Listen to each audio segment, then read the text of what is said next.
Hello, everyone. Welcome back to Astrology Times. Today, we are talking about narcissism in the light of astrology. This topic is very interesting because many of you have come across a narcissist at some point in your life, and maybe, just maybe, you are one yourself. Well, this could be triggering for some of you. Why? Because how could someone call you narcissistic just based on certain astrological placements? Sounds superstitious, right? But it is what it is. I've seen it all the time, and after watching this video, you will totally agree with me. So let's get started.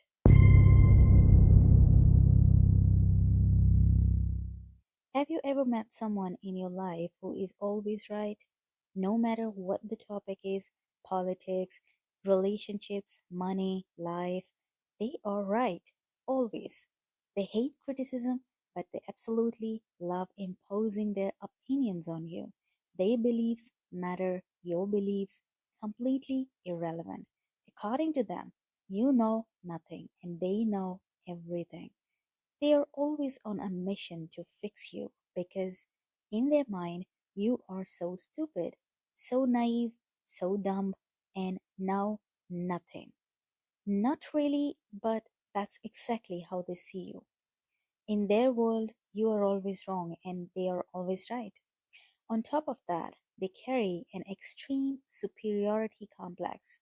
They generally believe they are sitting on a pedestal looking down at everyone else. And it's not even about you actually being inferior, it's about the grandiosity they have about their own personality. They think they are special, exceptional, untouchable. That's why it becomes extremely unbearable to get along with these kinds of people. They are manipulative, emotionally controlling, and in their own mind, they are flawless, the best of the best. And if they ever do something for you, trust me, they will make you feel like you received the biggest favor of your life. Like you should be grateful I even looked in your direction. The worst part? They never take responsibility for their own wrongdoings. Never. Instead, they impose their will on others. They impose their beliefs. They dominate conversations because, again, in their mind, they are always right. And you can't even say anything to them. Why? Because their ego is extremely boastful, yet incredibly fragile. One wrong word, one small disagreement, and boom, you are the enemy. And this is important to understand. If they feel ignored, neglected, or pushed into the background, they won't handle it calmly.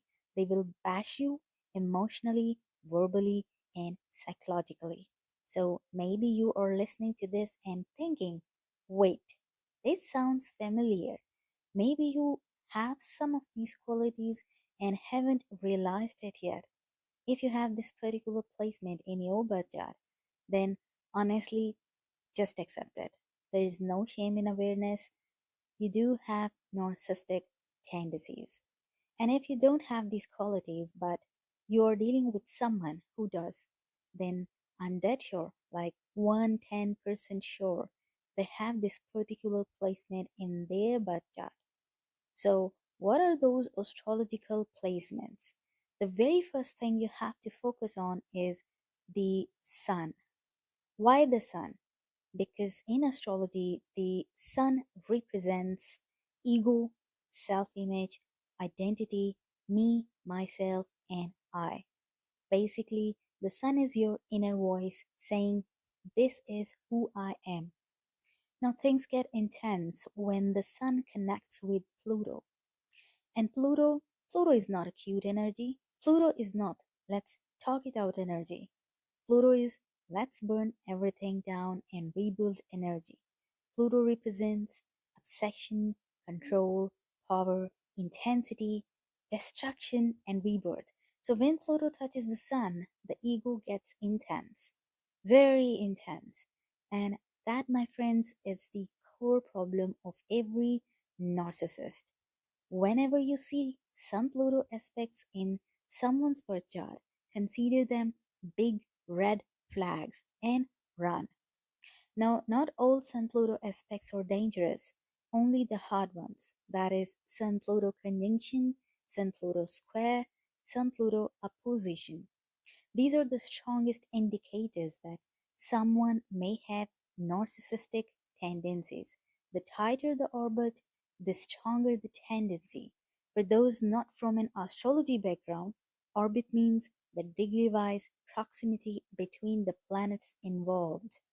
For example, if the Sun is at Sagittarius 5 degree and Pluto is at 8 degree, they are conjunct with a 3 degree orb, meaning the degree difference between them is only 3 degree. The same applies to other aspects. You don't need to calculate this manually. You can check it using any astrology software to generate your birth chart and planetary aspects for free. So, why only hard aspects count? Soft aspects like trines or sextiles create energy that is manageable, positive, and constructive. They are unlikely to distort someone's ego.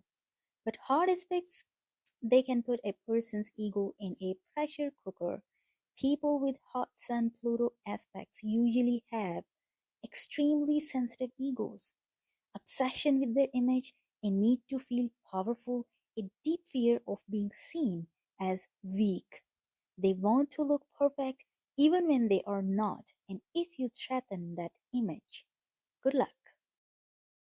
These people often went through childhood trauma, power struggles, emotional damage, ego wounds early in life. Their confidence isn't natural, it's defensive. They build ego armor because their ego was broken early. And instead of healing, they project their pain onto others. So instead of saying, I'm hurt, they say, you are wrong. Instead of healing, they dominate, and that's where the real problem starts. Another astrological placement to spot narcissism is Pluto in Leo. This is not impacting a single person but an entire generation. Why? Because Pluto stays in one sign for a long time. The last time Pluto was in Leo was 1937 to 1958. So, yes, this entire generation carried strong narcissistic tendencies. Most people born in this time frame belong to the boomer generation. Have you ever met the kids of boomer parents? Or maybe you are one.